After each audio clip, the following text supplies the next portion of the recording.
सरकार हे गेंड्याच्या कातडीचं होऊन या ठिकाणी झोपेचं सोंग घेत आहे। मी राज्य सरकारला आव्हान करतोय की त्यांनी या आंदोलनाची दखल घ्यावी। मनोज जरांगेंची तब्येत जर खालावत गेली तर रस्त्यावरती संघर्ष झाल्याशिवाय राहणार नाही। त्याच्यामुळे जो काही गायकवाड आयोग आहे, मागासलेपणाचा जो दर्जा दिलेला आहे, आर्थिकदृष्ट्या जो मागासलेपणाचा दर्जा आहे आणि मराठा समाजाला जे पत्रिका दिलेली आहे, ब्राह्मणवाद्यांनी जी पत्रिका दिलेली आहे त्याच्यामध्ये त्यांचा उल्लेख हा शूद्र आहे। त्याच्यामुळे शूद्र हे सामाजिक बहिष्काराचं प्रतीक आहे।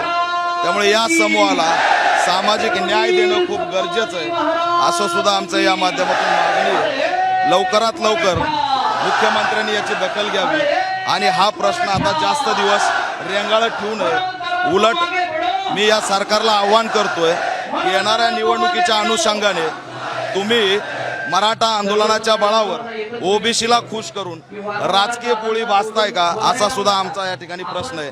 आज गृहमंत्री अमित शहा मुंबईमध्ये, त्यांनी असणाऱ्या या आंदोलनाच्या संदर्भात प्रतिक्रिया दिली पाहिजे आणि मुख्यमंत्र्यांनी सुद्धा आंदोलकांची भेट घेऊन तात्काळ या ठिकाणी या प्रश्नाला न्याय दिला पाहिजे, ही असणारी आमची भावना आहे आणि ऑल इंडिया पॅंथर सेना या आंदोलनाला पाठिंबा देत आहे। तर या आंदोलनाच्या ठामपणे पाठीशी उभा आहे।